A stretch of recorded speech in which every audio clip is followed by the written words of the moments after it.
Hi welcome to a new video on crypto bulletin India. मैं रोहित। ये video बहुत ही important होने वाली उन लोगों के लिए जो बाइनेंस पे ट्रेडिंग करते हैं। ऑल्दो हमें पता है कि बाइनेंस FIU इंडिया रजिस्टर्ड है एंड जो अक्सर उस पर ट्रेड लेते हैं, विड्रॉल करते हैं या ट्रांजेक्शन करते हैं, लाइक डिपॉजिट और विड्रॉल करते हैं।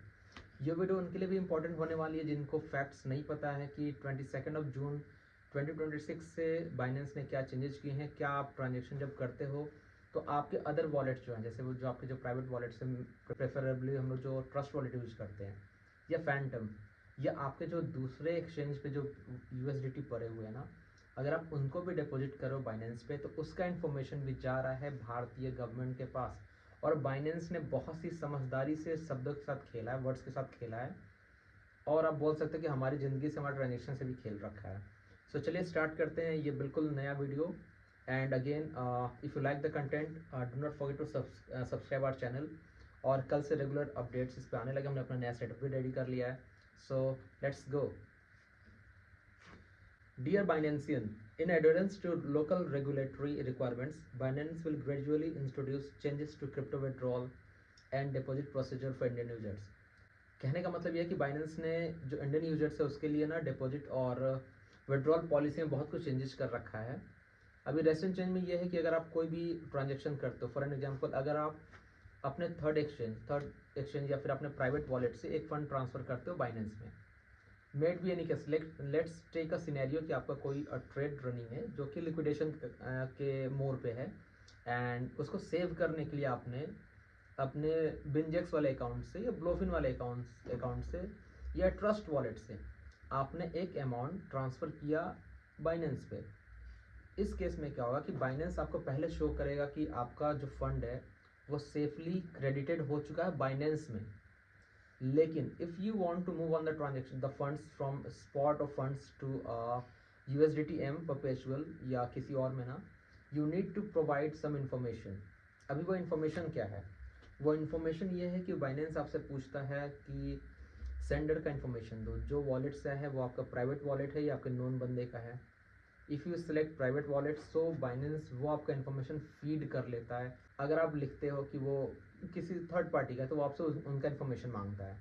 बट कंक्लूजन ये है कि जो भी वॉलेट है उसका जो वॉलेट एड्रेस है वो सिंपली उसका इन्फॉर्मेशन जा रहा है भारत सरकार को। सेकेंड सिनेरियो, अगर आपने अपने बाइनेंस वाले अकाउंट से कुछ फंड्स विड्रॉ किए अपने ट्रस्ट वॉलेट पे या किसी को सेल करने का पर्पज से कि मैं अगर अकाउंट में लेता हूँ तो टैक्सेस का चक्कर है सो एंड सो, उस केस में बाइनेंस आपसे पूछेगा बेनिफिशियरी का इन्फॉर्मेशन दो। सो आपने बेनिफिशियरी के इन्फॉर्मेशन में my only it's my self wallet अगर डालते हो तभी बाइनेंस का आपका इन्फॉर्मेशन जा रहा है दूसरे जो आपके वॉलेट्स हैं या दूसरे एक्सचेंज में जिसमें आप ट्रेड लेते हो, या अगर आप थर्ड पार्टी का बोलते हो फिर भी इन्फॉर्मेशन वो कैप्चर कर ही रहे हैं।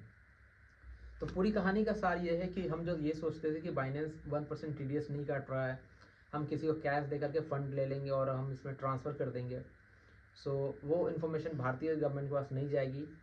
तो बाइनेंस एंड इंडियन गवर्नमेंट ने बहुत अच्छा प्लानिंग करी है to know how many exchange you are trading on, या फिर आप कितने वॉलेट्स पे फंड्स आपके अवेलेबल हैं, कितने आप प्राइवेट वॉलेट्स यूज करो, XYZ ब्ला ब्ला ब्ला एवरीथिंग। अभी इसको लेकर के बाइनेंस ने सफाई भी दी है कि ये बस एक जनरल पर्पस है to stop the scam and all. लेकिन हम आप ये जानते हैं कि ये इन्फॉर्मेशन आज नहीं तो कल भारत की जो सरकार है वो हमारे अगेंस्ट में यूज करेगी regarding PMLA, income tax and all. So stay safe if you are trading on Binance, if you are transferring funds और विड्रॉलिंग फ्रॉम बाइनेंस। इसके प्रोज एंड कॉन्स क्या हैं वो हम आगे भी आपको बताएंगे। ओके, मैं ये स्क्रीनशॉट्स आपको लगा दूंगा, आप उसको भी गो थ्रू कर सकते हो। Okay, the question comes here is कि अगर हमने वो इन्फॉर्मेशन नहीं दिया फिर क्या होगा।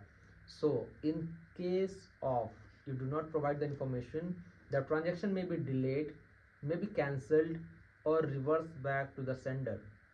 ठीक है, in some case means in some case क्या, in every case the word here they have used is maybe।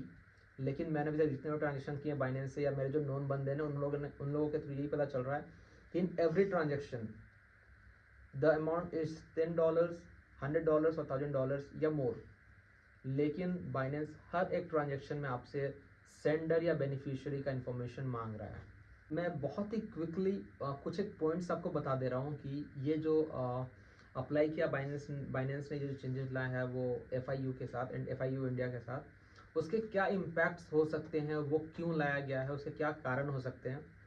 तो जहाँ तक मुझे समझ में आ रहा है, जो मैं गो थ्रू कर पा रहा हूँ ना, जो मैंने कंक्लूजन निकाला है उसके through, you should be simply aware कि अब बाइनेंस में आप कोई भी ट्रांजेक्शन करते हो वो भारत सरकार के नज़र में है। भारत सरकार ने ये समझ लिया है कि इंडियन जो क्रिप्टो ट्रेडर्स हैं वो मोस्टली वो जो बाइनेंस को यूज करते हैं, नन KYC एक्सचेंज भी हैं, लेकिन वो यूज करने से पहले हम खुद भी डरते हैं।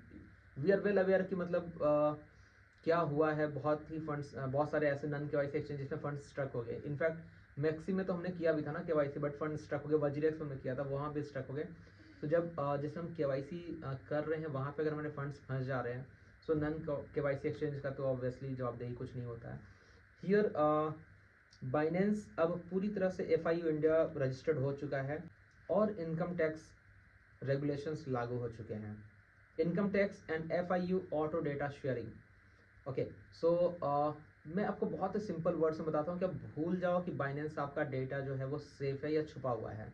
गलत है ये इन्फॉर्मेशन। अब आपका हर एक इन्फॉर्मेशन भारत सरकार के पास जा रहा है। हर एक डिपॉजिट, विड्रॉल और ट्रेडिंग डेटा जो है वो सीधा टैक्स डिपार्टमेंट अब उसको मीन्स गो थ्रू कर रहा है। अगर आप स्मॉल अमाउंट्स में ट्रेड करते हो तो आप फिर भी बचे हुए हो, लेकिन अगर आपका ट्रेडिंग वॉल्यूम जो है $2000-5000 का है तो it's a red alert for you. PMLA act enforcement active है, वो अभी भी टैक्स फाइलिंग का डेट जैसे से पास आ रहा है, नोटिस भी बहुत लोगों को आ चुकी है। सो बिना किसी बिल या लाइक आप किसी को कैश पेमेंट करके ना अगर आप USDT लेते हो ना, उस केस में आपके पास कोई इन्फॉर्मेशन नहीं, आपके पास USDT आई कहाँ से। कल को खुदा ना खास्ता अगर आपसे एक क्वेश्चन होता है कि ये USDT कहाँ से आई है, trust me you will not be able to answer. और वहाँ पे फिर लागू होगा prevention of money laundering act. अगर मान लो कि आपने कोई ट्रांजेक्शन लिया है या दिया है, पर सामने वाले बंदे ने अगर कहीं ग्रे मार्केट से ट्रेड करके फंड्स आप पे डाल दिया, या फिर उसका जो वॉलेट है वो पहले से रेड फ्लैग में है, या किसी और को उसने स्कैम किया, उसके कारण आपका भी अकाउंट पूरा फ्रीज हो सकता है, आपके फंड्स पूरे फ्रीज हो सकते हैं। इनफैक्ट आपका बैंक अकाउंट का लिंक है वो भी, और हमने कई एक केसेस में देखा कि बाइनेंस से P2P के बाद हम मतलब वैसे भी यार डेबिट फ्रीज हो जा रहा है हमारा। If you are using Binance on one hand and you are using Delta exchange on another hand, दोनों सेम ही है। डिफरेंस ये है कि बाइनेंस में हमारे पास ऑप्शंस कुछ ज़्यादा हैं क्रिप्टोज के और US स्टॉक्स के, और डेल्टा में कम है, लेकिन इन्फॉर्मेशन दोनों ही केस में भारत सरकार को जा रही है। दोनों ही केसेस में आपको टैक्स पे करना ही पड़ेगा। अगर आप सही से टैक्स पे करते हो तो 30%, और अगर आप डिस्क्लोज नहीं कर रहे हो और लेटर ऑन अगर आप अनएक्सप्लेन्ड एंटिटी में कुछ आपके पास आ रहा है, अनएक्सप्लेन्ड मनी में कुछ आ रहा है, तो 60% tax. Set of rules applicable नहीं है, ऑब्वियसली आपको पता है टैक्स का सीजन चल रहा है, लेकिन जो ट्रेड में प्रॉफिट हुआ आपको उसका पेमेंट करना है, जिसमें लॉस हो रहा है वो लॉस आपका है। Many of the scenario, let's say मैंने किसी और से USDT खरीदा है और उसने किसी थर्ड पार्टी को या एक्सचेंज मतलब स्कैम किया हुआ है। सो उसके थ्रू फंड्स मेरे पास आए, मेरे थ्रू आपके पास गए, लेकिन Binance will treat every wallet transaction connected to a scam और fraud transaction wallet as a scamster wallet, और आपका फंड फ्रीज हो जाएगा। सामने वाले को पैसे मिल चुके हैं, आपने कैश पे कर दिया है, सो उसकी जवाबदारी ख़त्म है। लेकिन बाइनेंस को लगेगा कि आप उससे मिले हुए हो, या फिर वो आप ही का एक प्राइवेट वॉलेट है, and your funds will be getting black listed और ब्लॉक्ड। लापरवाही, थोड़ी सी भी carelessness can not only make us पे अ ह्यूज पेनाल्टी, बल्कि हमारा कैरियर ख़त्म कर सकता है। And once you fall in the trap of cyber crime and all, निकलना बहुत ही मुश्किल है। If you are a Binance user और आपको इस वीडियो से थोड़ा भी कुछ बेनिफिट हुआ तो do not forget to subscribe and like the content, share with your friends who are using Binance, and we'll try to make a more specific video on this topic tomorrow again। और अभी से crypto bulletin India पे आपको latest crypto related news और daily एक call भी आपको मिलेगा, जिसके लिए आपको कुछ पेमेंट नहीं करनी है। कॉल इन द सेंस मैं अपने ट्रेड्स आपको शेयर कर दूंगा, if you want to take, it's your wish. मैं मोस्टली यूएस स्टॉक्स को भी प्रेफर कर रहा हूँ, चूँकि बहुत सारे स्टॉक्स हैं जो काफ़ी डाउन हो चुके हैं, जिनकी अर्निंग अच्छी आई है वो भी डाउन है, जिनकी अर्निंग बुरी आई है वो भी एक पंप एंड डंप का सीनरियो देखने को मिल रहा है। बहुत सारे स्टॉक्स है जो 10% सिंगल डे में डंप कर जा रहे हैं, और एकल जो अपने टॉप से 50% पे है उसको रिगार्डिंग भी हम वीडियो बनाने वाले हैं। सो इन ऑल बहुत ही इन्फॉर्मेटिव चैनल है। Do not forget to subscribe, stay tune, stay updated. Thank you so much, thank you for watching the video, you have a good day.